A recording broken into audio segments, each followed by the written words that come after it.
this issue happened about this posting in the internet, and I fired back, and Malaysia reacted all the more.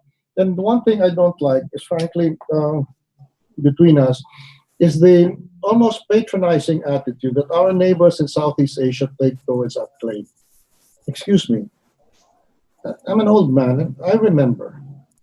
But there was a time when we were feared for our strength, for our valor, for the fact that we were never defeated in battle. And I don't like people who have never won a single conflict, not even a civil conflict, looking down on us as if we couldn't vindicate whatever we claim. We're just friendly. But I don't like that attitude they have. And that's why, while I believe in ASEAN amity and unity and all of that, it's not the be-all and end-all of my foreign policy. But that is always the pride of my country and the national interest. We'll continue. And what I've done is said, I'm going to resurrect the North Borneo Bureau. There are some administrative details to attend to, but something like that to keep it alive and that it is not going to be forgotten, and I certainly will not be the one who will lose it. Yeah. Thank you, Mr. Secretary, for that clarification. Just on your budget, I noticed your report that right now we have 94 foreign posts, and you are proposing 3 more from your report. Okay, I just forgot what the 3 were. One is Addis Ababa, and the 2 others were Ethiopia. And Nur Sultan. Nur Sultan, and the 3rd one? Sri Lanka. Sri Lanka. Yes. For the record, Mr. Secretary, can you please state what are the considerations that the department would take into account when you decide to open foreign posts? For example, in the case of the last 3, can you just that you have mentioned as a possible new posts, foreign posts that we have? Can you just spread into the record for our guidance? What are the considerations? Well, what I noticed, I come from the outside. I'm not career, and I noticed that the posts are there. They're all traditional posts, and when I was in the United Nations, I realized the power of Africa and the number of countries there. They all have the same vote as the biggest powers. One. Count for 4. That's one. And then I realized that these are all going to be hardship posts, and that I want our young diplomats to get a chance to cut their teeth on an assignment.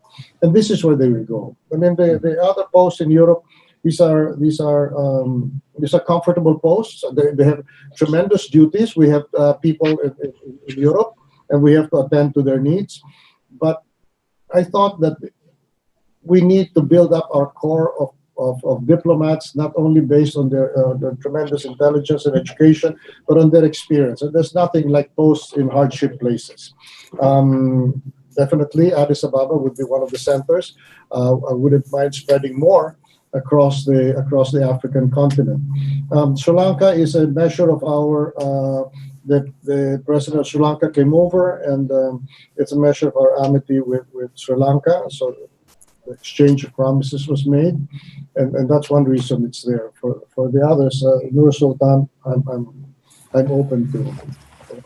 So am I correct, Mr. Secretary, that these posts are primary political listening posts?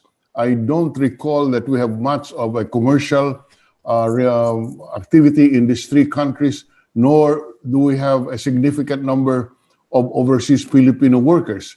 So apart from the fact that it would expose our young diplomats to the real world of diplomacy, the posts that we're putting up are more of a political listening post. Correct me if I'm wrong, Mr. Secretary. Yes, that's right. It will be, they're principally listening posts, but on the other hand, in this pandemic, we realized how many Filipinos we've had to repatriate from Africa. And also, I've learned the course of many years, we have common friends, the Filipino presence in African business, different countries, including the Congo.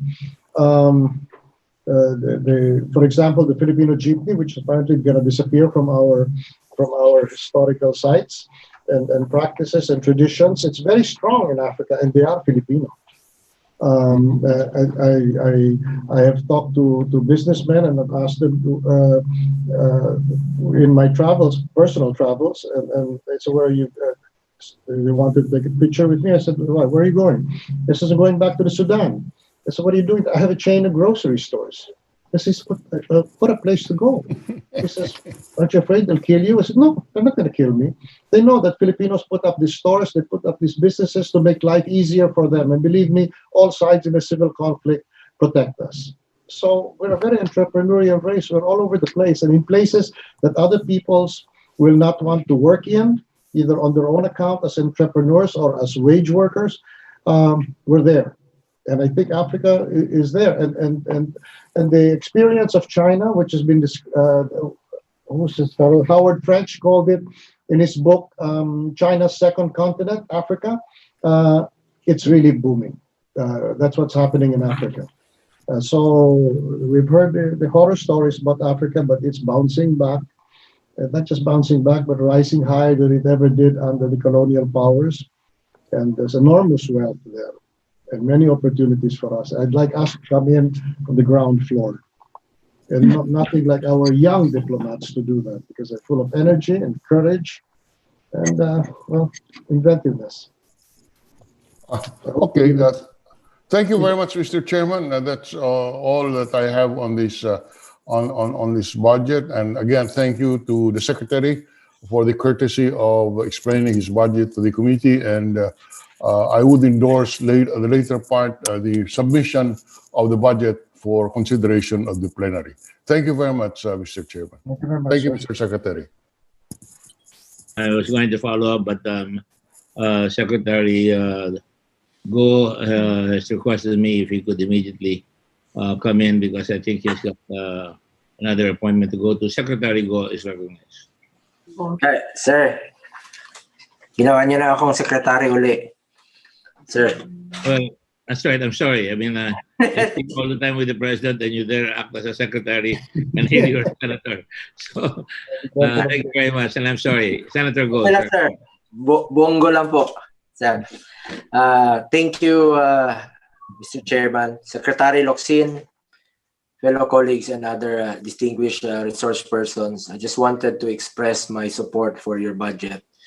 Let us just ensure that the money will be spent wisely, and those who need it most will be chiefly benefited. We are very much aware that the DFA has been hard at work during the COVID-19 pandemic. Ako po mismo, parati ako nandidistorbo sa inyong opisina pag marami pong humihingi ng tulong ng mga kababayan natin, especially mga OFWs.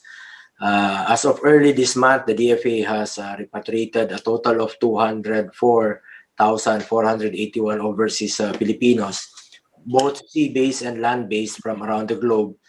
I laud the efforts taken by the department in bringing our heroes home. However, notwithstanding all these praiseworthy undertakings by the DFA, particularly the Office of the Undersecretary for Migrant Workers Affairs, the cracks in our system have been brought to light. There have been perennial gaps in our system that have been highlighted further in this pandemic, particularly when it comes to interagency coordination and response to concerns of overseas Filipinos in distress. Alam ko pong ginagawa ninyo ang lahat sa abot ng inyong makakaya para sumaklolo sa mga Pilipino na apektado ng krisis sa iba't ibang parte ng mundo, kasama ang DOLE, OWA, POE at iba pang mga ahensya. Malaki po ang sakripisyo ninyo para gampanan ang inyong mga mandato para sa ating mga Pilipino na kapatid. Your efforts are recognized, but there is always room for improvement. That is why I filed Senate Bill number 1835, which seeks to create the Department of Overseas Filipinos. With this, all overseas Filipinos concerns will be lodged with one and in the same department para po alam na kagad ng ating mga overseas Filipinos kung saan sila tutugon para sa mga pangailangan nila Di po sila mananawagan sa radyo, sa Facebook, kahit saan lang po sila hihingi ng saklolo. But even with the proposed creation of DOOF, we will ensure that the mandate of DFA and the resources you need to fulfill this will not be adversely affected.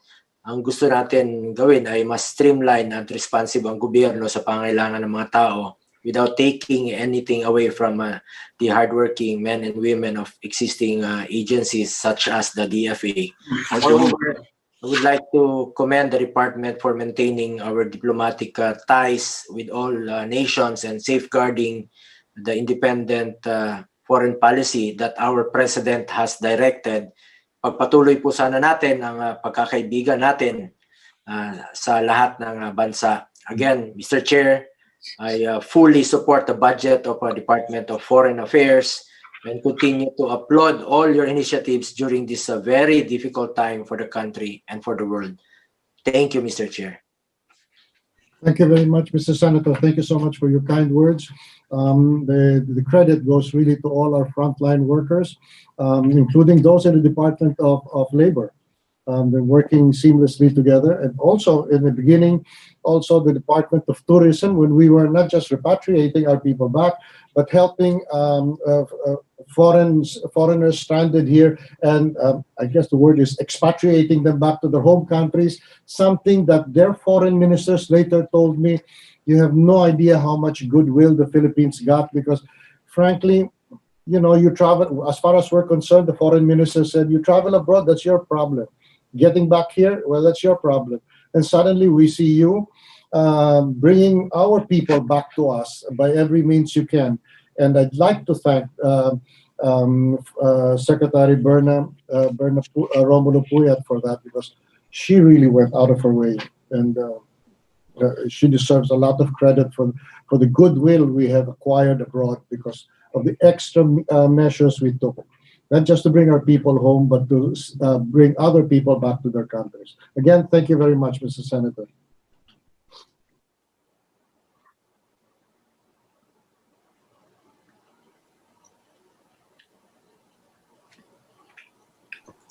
Back to Chairman Gordon. Thank you, Senator Go. Senator Marcos is recognized. Do you have any questions? Thank you. Yes, I do actually have some questions. I'm a bit concerned about the Assistance to Nationals Fund.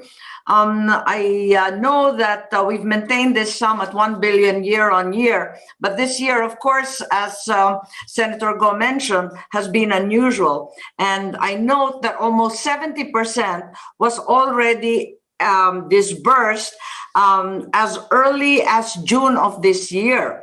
You still have 3 months to go. And we're very concerned that you have only 10 million pesos left. Is that correct? Yes. I think it's a bit bigger than that. I believe the figure we have here is 20 million. 20 million, yes. But we're scraping the barrel. And are you anticipating the same 204,000? Because the Department of Labor has actually said that they're anticipating quite a few still to be repatriated. Yes, we do. We have figures that vary from 177,000, but the more conservative figure has emerged of maybe 50, 60,000. But the thing is that what we observed here is the jobs that we are losing in the Middle East are actually the better ones. The engineers, because the projects have ended, those higher end and more skilled jobs are being lost, and doesn't look like they will come back anytime soon. But there is always need for our domestic workers in the Middle East. This may not be the most better paying, but still it's something they can bring home, and they're staying and they're very welcome. And I'm always repeatedly assured by the Kingdom of Saudi Arabia and all the others. You know, they always say that don't worry, we'll take care of them because they live with us. Then there's no way we can just neglect them, let them get infected, and then. Well, the short-sighted way of looking is they also infect us. And he said, and we don't care whether they're regular or irregular workers. We'll stand by them. And that, I'm told, is true. Also, Perhaps the solution, Mr. Secretary, perhaps the solution is to train up our domestics for better skilled and higher paid caregivers. And then they'll be less vulnerable. that's right. They always, I don't know if this is good to say because they never put down other people, but they say our healthcare workers abroad are the most valued for their professionalism and for a quality that we seem to possess more You're than on others. that ball. Yeah. So yes, the jobs are waiting for them there. We have there's a tug of war going on in the AITF as to how many should be allowed to go. But I do know it's their constitutional right to travel when they want and to work where they find the best terms. Yes, I just don't want to be caught at the end of the year with the DFA short of repatriation budget. So I think we should transmit to the Mother Committee of Finance the need perhaps to top up this amount, which has always been understood to be a sinking fund or a revolving fund to be maintained at all times at 1 billion.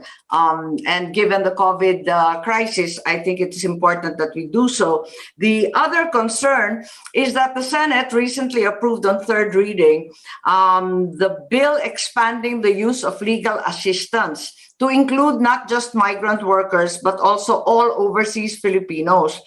The problem is this is clearly not provided in the DFA budget in 2020, nor does it appear in 2021. And I worry that without a budget, the problems of our fellow men and the DFA overseas will just be compounded.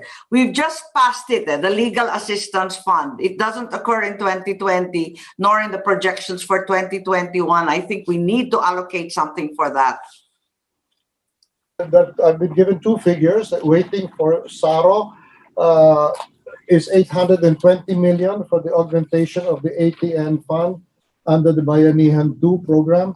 And for the Legal Assistance Fund, 200 million. I would just about do it.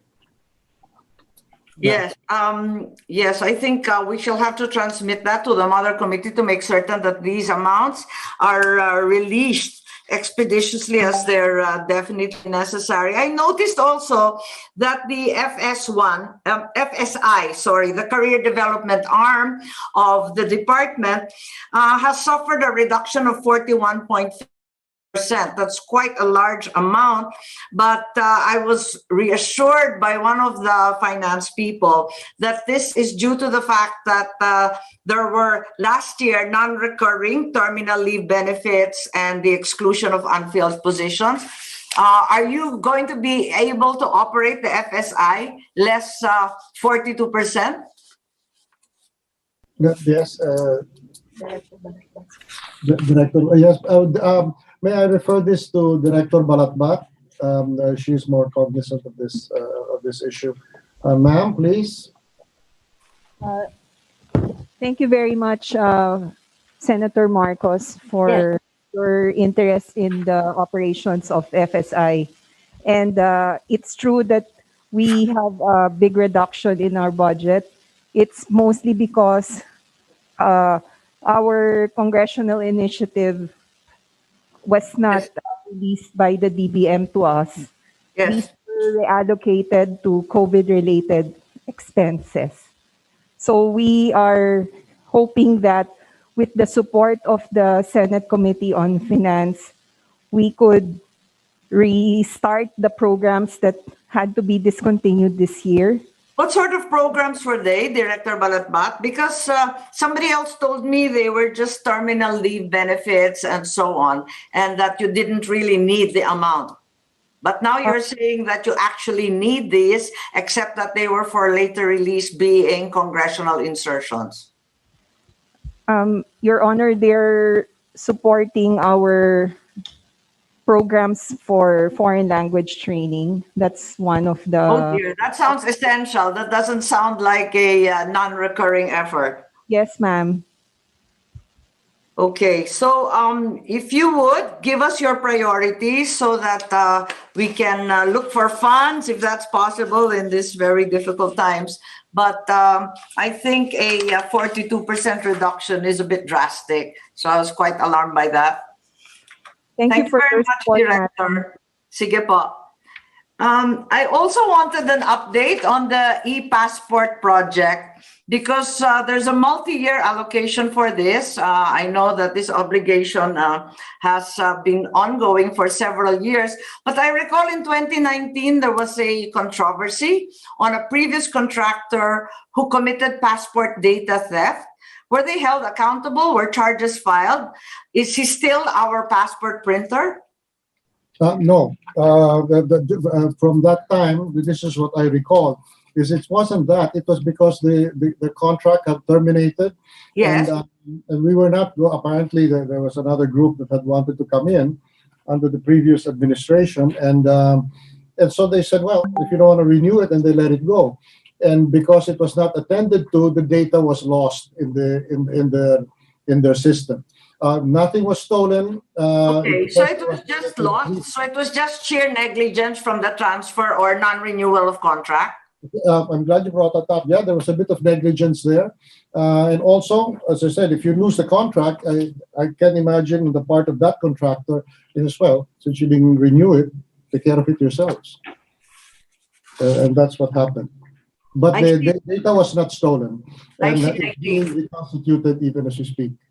Oh, that's good. So we're okay with that. There's a quite substantial sum. This is a request for information, and they're labeled the International Commitment Funds. It's 2.317 billion. I'm wondering if there's anything we can get from that to allocate to your other items. This is supposed to be for our membership contribution to international organizations. We've heard of the president withdrawing from the ICJ. Are you able to submit to the committee a breakdown of this sum so that we can look at them and review each item? Yes, in fact, I'm glad you brought that up because of the president has, to the consternation of the world community, which is always wringing its hands about what's happening to the Rohingya. All they do, the Westerners, is wring their hands, but they never do anything. And the president comes up and says, well, why don't you send them over to me? And I'll take care of them. And that commitment is there and has shamed the world because we're the only ones in the tradition of Filipinos taking in the Jews, the Hitler's Holocaust, the White Russians, or the Communist Holocaust. May I also volunteer? It boils down to reality. The reality is this. Thank you, Mr. Secretary. You're right. It's providing a safe haven is a Filipino tradition. And following President Quezon, if you recall, during the Vietnam War, in the fallout of the withdrawal of the Americans, we also welcomed the boat people to Morong Island, where they prospered, and eventually some of them went to the United States or back to Vietnam. So, as you say, it's a long-standing Filipino tradition that we should uphold.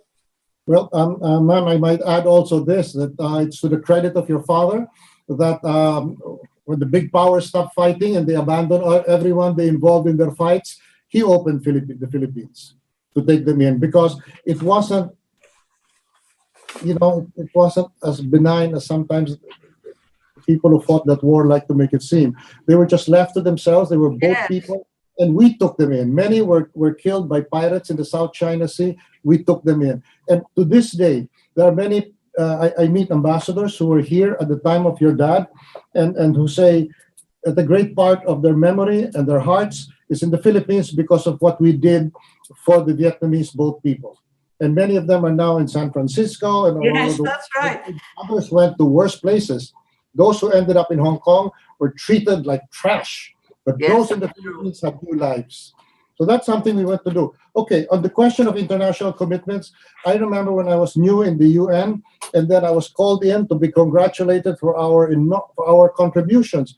And along with other countries who had given millions of dollars, etc., they never discriminated, and they honored the Philippines by telling me, thank you so much for what you gave. Later on, I found out it was $10,000. only. But you know, it gives us prestige because to give counts. And when it Yes, comes I to understand. I would like us to commit to preserve our tradition and honor as those we're practically the Statue of Liberty in this part of the world, to take in the wretched of the earth, maybe $100,000. And one of the things I can tell you about the previous administration that I particularly, well, they were not exactly friends of mine, but I particularly admired was that when something happened in Japan, what's the first thing anybody will say? Oh, well, they're very rich anyway. No. Previous administration committed a huge amount of money and said we're helping in that catastrophe. I think it was the tsunami. So that's something. It's part of it.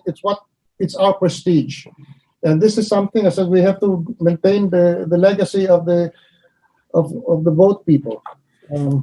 Yes, thank you. If we could have more information on that, perhaps we could generate some interest in the Congress to top up the amount. I simply have two more questions.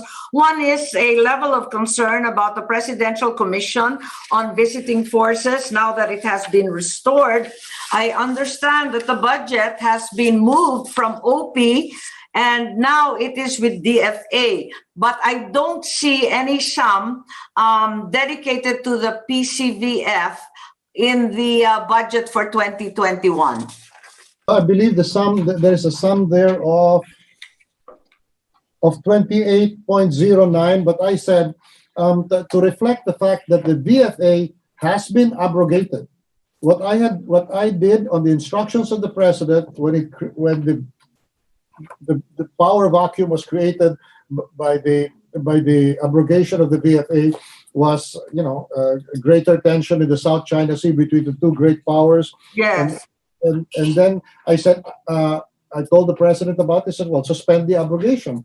Right. So I did. I gave the statement. I suspended, and in my statement, when I suspended the abrogation, I said, believe me, no power in the region is anything but relieved that we have suspended the abrogation. But the president's order stays, and I must respect him. I am his alter ego. And therefore, the PCVF's budget must reflect the fact that we have abrogated the VFA. We have merely suspended it, so I think I cut it down to 12 million. To 12 million now? Yes. And you think that will be adequate, even assuming that we have counterpart expenses? Yes, that's adequate. Okay, that's good to hear. And final last question. There was a news item earlier today regarding a resolution of the UNHRC being downgraded from an outright investigation to a technical assistance and capability building for the domestic efforts on human rights. Is that correct? Yes, ma'am.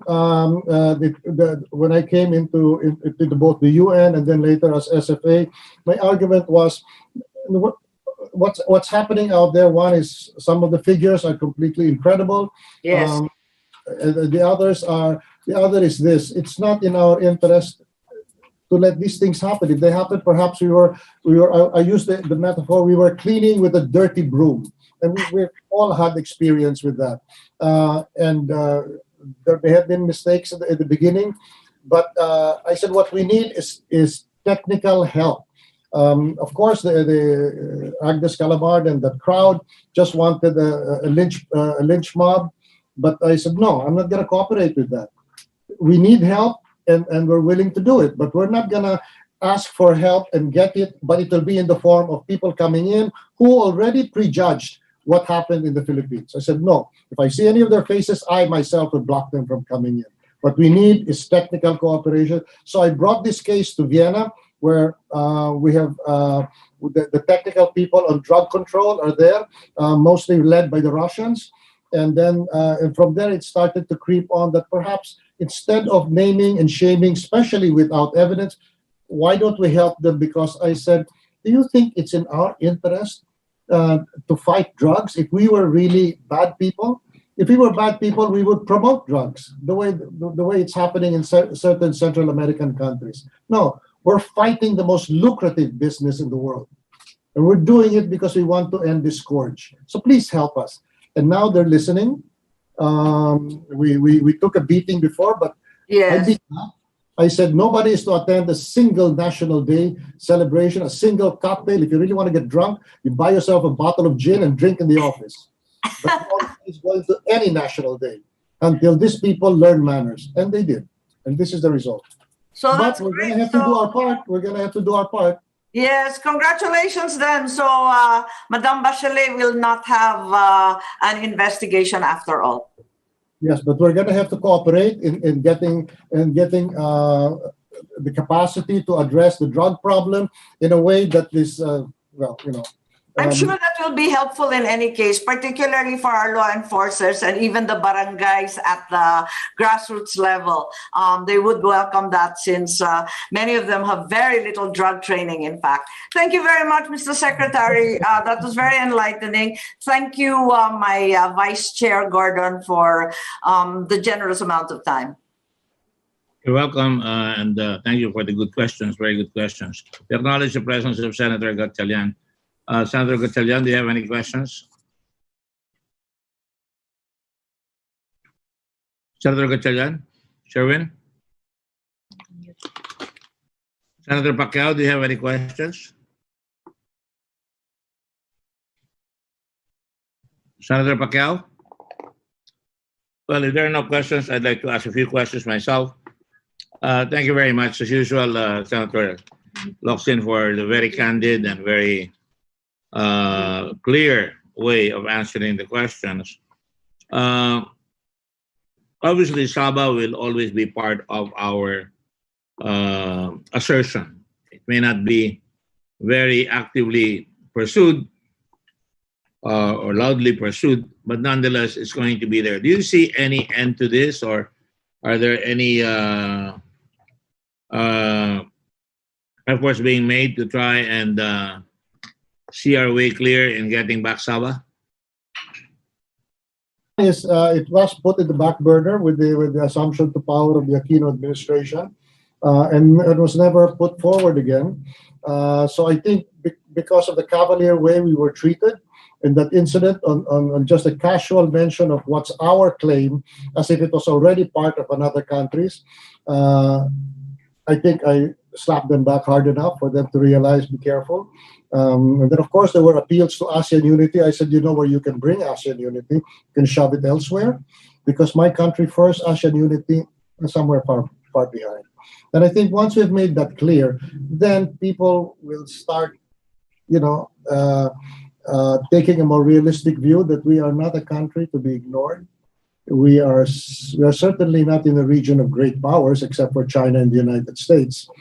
So please, treat us with more respect. And who knows? There are, by the way, political developments going on in both. That I can't mention it. The Sabah and then Sarawak and the others. Apparently, there are other political movements there. We may have to adjust to that. But no, for now, it's ours, and we want it. So the attitude is that it belongs to us, although we're not taking a very active and direct assertion. And we're waiting for better times, for better personalities that can talk about this in a more civilized way and without any saber rattling. Is that the policy that we're having right now? Well, I'm starting it. We had no policy before this. As I said, it went to sleep when Ms. Aquino took over and stayed asleep until this incident, which I could not let go. And now I would like it to come back to the situation, I have to say it, the situation when Marcos was president and we were respected in Southeast Asia as a power in our own right. And that will come, as the good senator himself has said, that will come when we build up our armed forces. Everybody's for peace.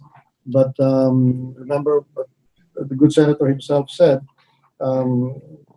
civis pacem para bello. That's So right. I think it's time to go back to that. And others might feel unhappy about it, but let's face it, it was in the time of Marcos when we really were a power to be reckoned. And I agree with you on that one, because obviously that was the position to take, that it really belongs to us. And at the same time, I commend you for having been very forthright that it has not been put to sleep by you or by the administration, and that the Malaysians should not think that it's theirs forever, especially since we have quite a bit of Filipinos there. But I was chagrined when they were asking that we put up a consular post there. We cannot put a consular post there, as you also agreed with me on that one. Never. It's Never. our country. That's We one of don't the have- first things that was proposed to me when I became Foreign Secretary. Can we put up a consulate there for convenience? No. I said, if you have to go hundreds of miles in mud, I was telling my diplomats, you do it. But we're not going to put up a consulate there. Try to get malaria for all I care. Yes. In fact, I say this because sometimes I'm disconcerted by the fact that, as a chairman of the Red Cross for and a member of the Red Cross for the last 53 years, I'm always concerned when we take back our overseas Filipino workers, when they are mistreated, when they're underpaid. I've always been very vocal about that. That's why I worked with Secretary Ople and Secretary Romero at the time when 2 Filipinos were killed because their passports were taken and they jumped out, and they were only being paid $100 to $150, which I thought was ridiculous. So that now I believe it's gone up to $400. I don't know if that's being implemented. However, on the matter of Sabah, we treat them as our countrymen that has just visited another part of our country, and yet we get reports that some of them are being lashed, being maltreated. And how do we go about addressing that fact, Mr. Well, Mr. to begin Secretary? with, I have instructed our ambassador in Kuala Lumpur is that he is to complain about the treatment of our people. But don't say the treatment of our people in your country, but say the mistreatment of our people. And that I have instructed my diplomats that your first interest is not to be comfortable in the host country. Many diplomats think that's what their job is, to become popular, to be able to go to the cocktail parties. No. In fact, the more you're disliked, probably the better the job you're doing. And that's what I expect. For as long as our people are maltreated in any country, then I expect my diplomats to be real jerks in that host country. If they say, okay, get out, then I say, get your ambassador out also. Because believe me, we can live without them. Yes, and I think that we can get more, We need regional unity. and indeed we can have our self-respect as a nation when we are assertive and are not afraid to say our views and are not afraid to protect our people when they are being mistreated anywhere in the world, including that part of the Philippines called Sabah. Because I've had occasion to know that some of them, while going out on the boat, are pushed around, kicked, or even the lash is used against them, and that's something that really disconcerts me. And there must be something done about that by way of a communication to the Malaysians that they cannot treat a Filipino, or for that matter, any nationality, any national of another country, for that matter. And I think that must be communicated. Would you agree with that, Mr. Secretary? Yes, that's correct. Thank you. And you have my support, and I'm sure the rest of the Senate will support you. Let me just ask you another question. Obviously, as you know, I try as much as possible to try and get the right training for our ambassadors, the right representation in cars, for an example, or even the chancelleries or the diplomatic homes that we have, or the standard of living allowances, and that has been improved in the past, and I think it should even be improved some more. However, if your folks will tell you that we have tried and we put in money for language, which is important, especially in Arab countries, or for that matter, countries like China or Japan, not only for interpretative purposes, but most especially so they can read the newspapers and they can go to the cocktail circuit and listen to what is being said and be able to interpret it. And over and above that, of course, get additional briefings that will compare their observation in their post when they get back here. And of course, they do make reports like any other ambassador or any other member of any embassy in the world. Whenever they come across something new, they make reports. I'm sure we do that, don't we, Mr. Ambassador? Yes, we do. And when some, I like to inform the Senate, which is the Congress's foreign policy arm, that should there be any issue that you wish to be especially informed about, we will supply you with those reports. You are in the legislature, the foreign policy arm, so that will be done. About language training, I agree with what your earlier suggestion in another meeting we had. That first, the most urgent is to find means to raise to have a certain fund in order to hire Filipinos or even foreigners who speak that language and can interpret accurately. Because we just one of our OFWs was acquitted, not pardoned, but acquitted of a murder charge, and she was charged with murder simply because she was there. She had also been attacked with her employer, but also because a Filipino had offered himself to be her translator, and when his transcript was read in court, it had her admitting to the murder. I said, so, you know what I mean? The only reason why she got out was because we had a great Arab lawyer, a good and decent man. So maybe we should have funds for that in order to hire people who are already natives to the language, because I'm not interested in creating a bunch of polylingual diplomats simply for the pleasure of being able to drop a few phrases here and there in a cocktail party. In fact, I think because some of the most difficult languages, Arabic foremost, Chinese, Japanese, Korean, those who commit to take those special lessons to learn that must know that their careers will be circumscribed to those areas. Because I don't need them in Washington, D.C. I certainly don't want them in Paris. Mr. Secretary, I often ask this question, and I'm going to ask this again. In the past, we had under President Marcos a language, an Arabian expert who passed on already. I forget his name. I think, can you help me out? Pec Castro, Pacifico Castro. He was our Arab expert. He could speak Arabic very well. And more importantly, not just speak, because language is not just the exercise of the tongue to be able to communicate, but the ability of the mind to discern what are the customs, habits, traditions in the mind of the individual concerned, the foreigner concerned. And that is why I was going to ask again, who is our Arabic expert today? Who is our Chinese expert today within the embassy? Do we have any? Well, we have one. He's coming with me to China tomorrow morning. He's a young man, comes from my province of Negros. But yeah, you're right. A core of language experts. We need to build that up now in every major language. And as I said, I'm not going to be satisfied if they have just anyone who says he wants to be an expert in this part of the world had better be able to speak Spanish in Latin America like a Latin American. Anyone who wants to say he's got to go to the Middle East to be an expert had better speak Arabic like he was an Arab poet.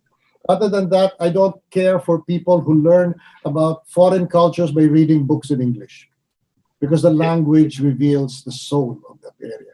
And that's precisely what I mean. You have to have a specialist, not only on the ground, but also in the desk, in the foreign office. I mean, so that they can very well exchange ideas and exchange opinions and interpretations of certain trends in the country that our ambassador represents. And that's why in America, as you know, they have even here, we have the Asia Pacific desk. In America, they used to have a Philippine desk, but now it's bunch into a Southeast Asian desk. But it's important that there will always be experts. And to do that, we should really put in the money, put our money where our mouth is literally, so we can speak not just the language of money that has produced an expert, but try to tap into the university. And also at the other side, on the other side of the coin, when you go to a foreign country, there is the Filipino diaspora that you can mine, meaning to say there are Filipino, just like we have Filipino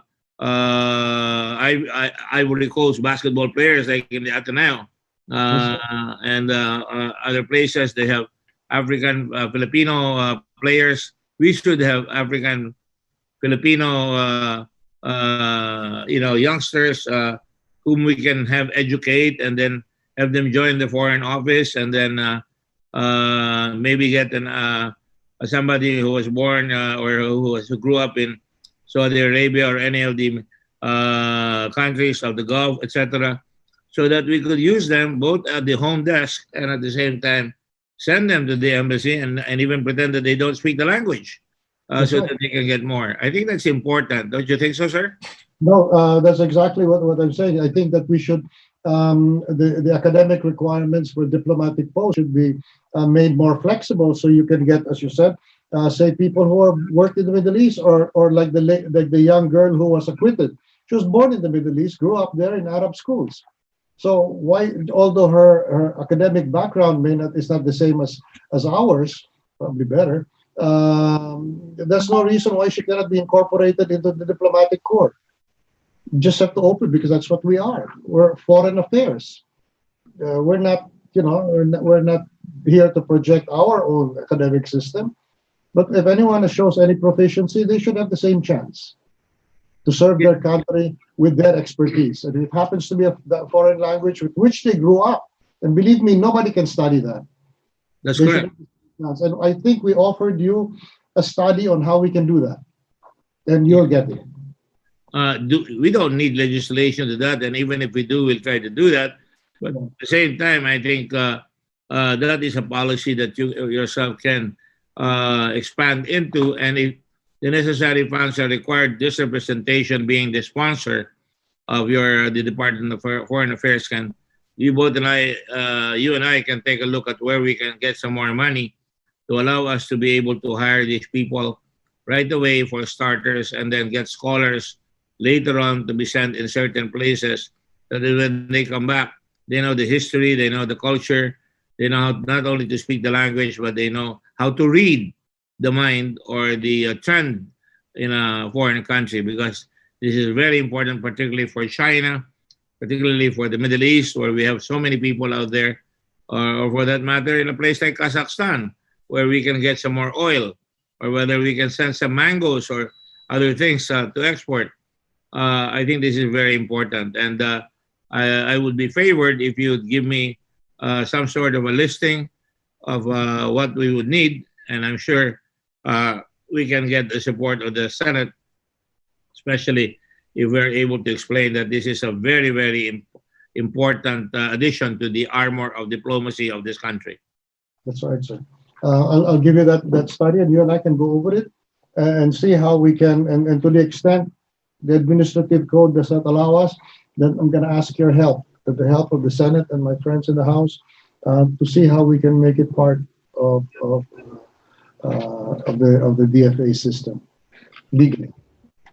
So Thank there's you. no question about how it's spent. Thank you, Mr. Secretary. I have additional questions. I hope you have the patience for it. I often get, even now, text messages from people in the Middle East and from their families here who are trapped because they lost their jobs because of the COVID pandemic, but they're not being allowed because they need the visa to get out, and some of them are very far away from the embassy. One group, I contact usually not the foreign office, but the Hans Kakdak of the Province OWA, and so far he has not been able to. He's been able to contact them, but he's not been able to bring them home.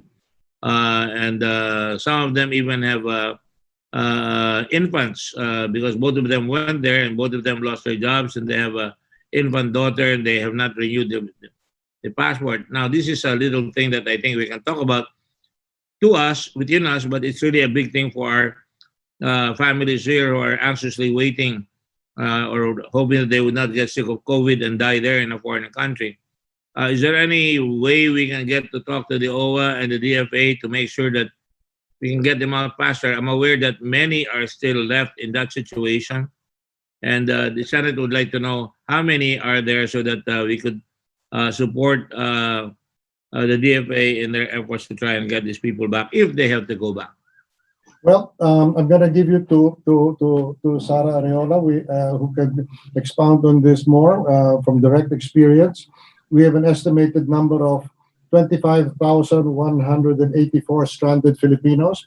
We'll try to get them out. Sometimes they cannot leave and get an exit visa because they have debts they haven't paid. And although we don't like to announce it, we do to the extent we can pay off those debts, and then, frankly, beg the host country to please let them go because there's no job for them, and we'll just take care of them and bring them back. But Sara, would you like to explain the situation more? Yes, Mr. Secretary. Your Honor, I just like to explain that as of now, we're still looking at around 47,000 Filipinos stuck in the Middle East.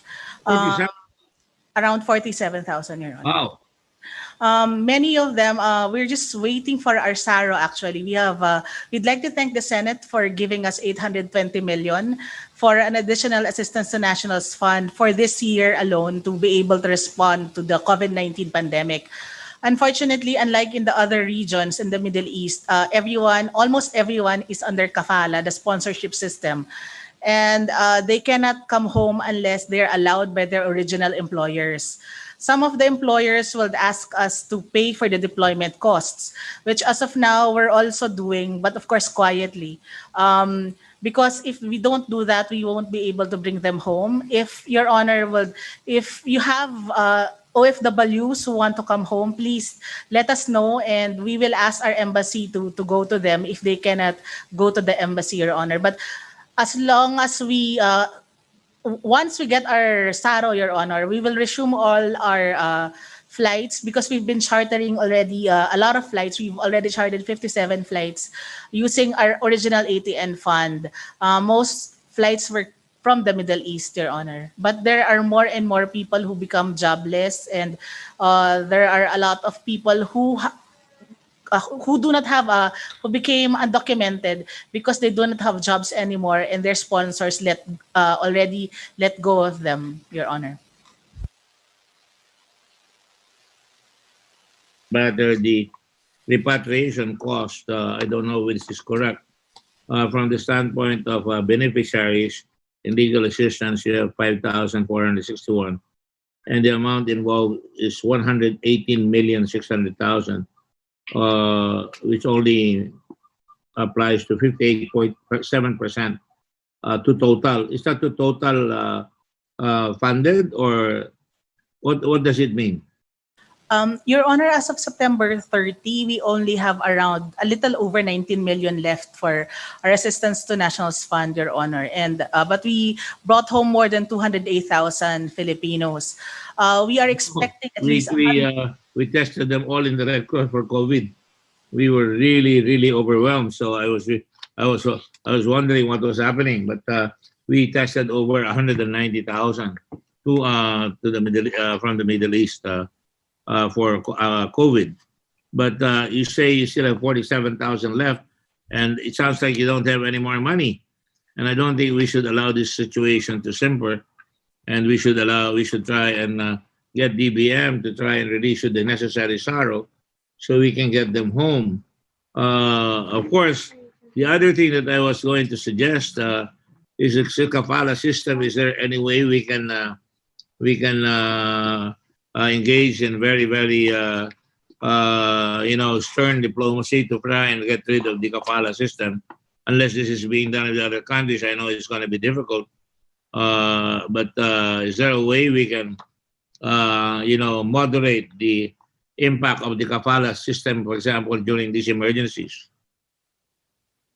Your Honor, we, of course, together with the Secretary, when he was still the permanent representative in New York, we were at the forefront in the negotiations of the Global Compact for Safe, Orderly, and Regular Migration, and we were able to put provisions, anti-kafala provisions there. We're also a partner of Bahrain in proposing an alternative, which is the flexi visa system. And fortunately, more than 1,000 Filipinos during the pandemic were able to receive $230 each from the Kingdom of Bahrain as a Well, I'm familiar with Bahrain. They're very kind and supportive, or maybe they have their own reasons for that. But I do know that they were one of the first to stop the confiscation of passports, if I'm not mistaken, and the kafala system. The other one, I think, is Dubai, and I'm not sure if Dubai is already involved. There's another country involved with that. So why can't like the rapprochement going on between Israel and Saudi Arabia, Israel and UAE happen to the kafala system insofar as the Philippines and the Middle Eastern countries? Can we not try and accelerate this process so that there will be more friendship between our countries, the countries that we deal with? Your Honor, before the Duterte administration, no country of origin will even mention kafala before the United Nations. But since the president, was very adamant that the Filipino is a slave to no one, to anywhere and everywhere, we have been already talking to our counterparts, and there's a step-by-step process of development in the Middle East, Your Honor, like the abolition of the exit visas also in Qatar, and UAE they're improving their system. We actually, Your Honor, we found out that it's very economic in nature because it's more cost effective actually for the employers to maintain the kafala system. So there's still a lot of resistance from their population, but the governments are willing to change. It's just that the population is still resisting because of the economic implications of the total abolition of kafala. But little by little, the countries in the Middle East are starting to institute reforms to do away with the system. But we are confident, Your Honor, that it will happen eventually, because so long as there are countries are already instituting reforms, and IOM and even ILO are looking at them already and also giving pressure for them to institute reforms in their own countries, Your Honor. Yes, even within the Red Cross, this representation conducted a couple of conferences. One was in Qatar. That's why I'm familiar that Qatar was one of the countries that are doing it. And I hosted one here, but unfortunately it has faltered because of the COVID. But I'm sure if we do so, and I was quite disappointed with the IOM because I was hoping they would be a little bit more aggressive insofar as this is concerned. But I am kind of sad that they weren't as aggressive because there are many people. In fact, when I spoke in Qatar, I remember there was a Qatari school principal who stood up and he praises upon this representation. I'm not saying this to pat myself in the back, but he praises upon us for saying that this was really humanitarian. This has never been done, that you speak in our country with such candidness, and we need to listen to you. So there is an awful lot of opportunity, I believe, to keep on being aggressive so that we can do so. If it is a question of economics, I'm sure there will be a solution, because I understand the kafala system really works primarily in the construction and domestic sectors in the GCC countries. But I can also commend the president when he took a very strong position against Kuwait when those two Filipinos were hacked to death and placed in a freezer. Or for that matter, I commend Secretary Ople when we discussed the matter of people jumping out of the window during the bombing of Lebanon, and we were looking for them from the Red Cross, and we found them. Unfortunately, when we found them, they were cold and dead in the hospital, and their passports had been withheld from them. They were kept in a room, and they jumped out. And of course, you know that even if they were able to escape, two ladies running around a war zone without a passport are very, very vulnerable game to any abuser in some of these countries. So there really is a very high sense of urgency that we become very active and try to get other countries, like I think Indonesia has the same problem. The Indians also have the same problems. And if we tie up with them, maybe I'm talking to my hat here, but there's no harm in trying to get more voices to gently nudge our friends in the Middle East. And there are a lot of very kind people in the Middle East. That's why I make it a point to attend cocktail parties of the Middle East, so that I can really understand them and really get them to help, and we help one another. So by that experience, I realized that if we keep on engaging them in a friendly way, they actually really help a lot more, especially when there are disasters here in our country. And for that matter, the Duterte experience shows that if we engage them in a very stern and a very committed way, the Kuwaiti government also gave ground, significant ground, if I remember correctly, to the fact that they must treat our people well. So I would advise the Foreign Office again. You're being led by a very, very strong and very knowledgeable individual whom I know, to give him the support. And certainly, for my part, I will try to do as much as I can. I'm sure Frank Dillon, we all come from Accra, and of course, Majaldea, Secretary Majaldea comes from Accra. There are quite a few of us who can join together in making our voices stronger, so that we can make a difference in behalf of our Filipino people. I have families and families.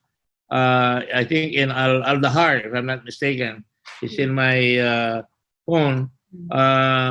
They're caught there, some of them with their children. And I will certainly call you, Sarah, if you don't mind, so you can help Hans Kapdak get their way out. There are other people, of course, and I will try to list down the names. They're all on my cell phone, and I usually push it to Hans Kapdak. I hate to do this thing personal, but it is also part of our official letters de cachet to make sure that the people involved, such as you, get to know this, so we can help solve their problem. Senator Gordon? Yes. Yes. Well, I must say this: Yusek Arreola is a bit too modest. Neither Indonesian or any of our surrounding countries can teach us anything. In fact, the reason we took the lead role in the IOM Global Compact on Migration was that my instructions in the United Nations came from my acquaintance with Secretary Arreola, who had, can I say this? Who had the foreign minister of Bahrain eating out of her hand. And that man, she instructed him on what was the decent way to conduct migrant, to handle migrant labor, and he spearheaded the adoption of laws that are really advanced. When we were handling the Global Compact, I told my people, don't tell them what is good about what you want, about the future, etc. All of those dreams. No, tell them this is what Filipinos got working with Germany. These are the rights of Filipinos in Germany, and they get the same rights as German nationals. And then in Bahrain, thanks to Sarah, she could say to them, we're not asking for the moon, we're not asking for dreams, we're asking for what we got from an Arab state already. And that's how we ended up leading that movement. We've got people there like Hans Leo Kakdak who are really taking the lead. They're actually doing it already and setting, better than talk, setting the example for the rest to follow. So we've got a good team out here. You're so very correct, Secretary Locsin, and I have no complaints about Sarah Arreola, whom I know, having been part of my committee in the Senate, the Blue Ribbon Committee, and I'm sure she can have the Bahrain Foreign Minister eat out of her hand. I have no doubt. I have no doubt about that. But that's the same experience I have with the Bahrainis. In fact, I always kid them. I met the prince there, and he would run in Subic, and he even gave us two training centers in Subic and in Leyte for Hayan. And at the same time, when I got there, he gave me a horse, and I was being very proud of a horse that he gave me. I've always wanted an Arabian horse, and when the horse came, it was in a frame. It was very, very heavily framed in a picture that I keep. I can't even hang it because it keeps falling down. But they are indeed very, very helpful, especially when you tell them that other countries are being done, that is part of our duties as friends to adapt to a higher standard of behavior, a higher standard of friendship. And I congratulate Sarah Ariola for that, and I hope you can include us in as one of your fans and supporters. Thank you, Sarah. Sarah, I hope I didn't get you into trouble. Sarah knows better how I think, so I think she knows. Right, Sarah? I think that I have other questions, but I'm really satisfied with the DFA. I have no problems. In fact, I think that we're short in giving you more funds. And like I told you, you gentlemen and folks, including the secretary, if there's anything we can do and find our way clear in adding more funds especially for having a periscope in the mind and having a very good communication capability to train our ambassadors, not just the house, not just the home of the ambassador or the car of the ambassador or the office of the embassy, but the matter of the very important software of skill sets that will make you more effective. We are at your disposal. I think the Senator Gatchalian is back in the hall now, and I will recognize him. Senator Sherwin, are you ready now? Senator Sherwin Gatchalian? Oh, wala ka na dito. Are you on mute?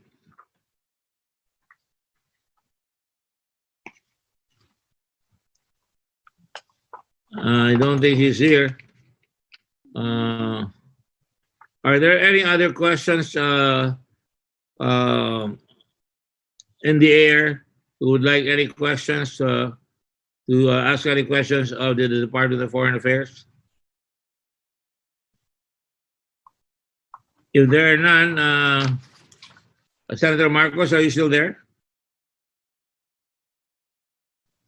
I think we can conclude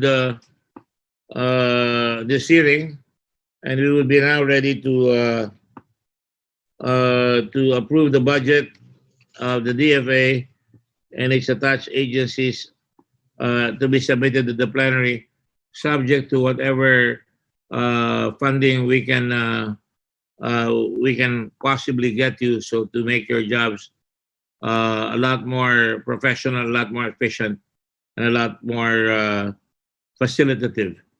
So on that note, the budget of the DFA is deemed submitted to the plenary. Thank you all very much. Thank you, Secretary Ted. Thank you to all my friends there. I can see a lot of faces there that I know from the past. I congratulate you for your patriotism, your hard work, your dedication. I've always been a big fan of the Department of Foreign Affairs.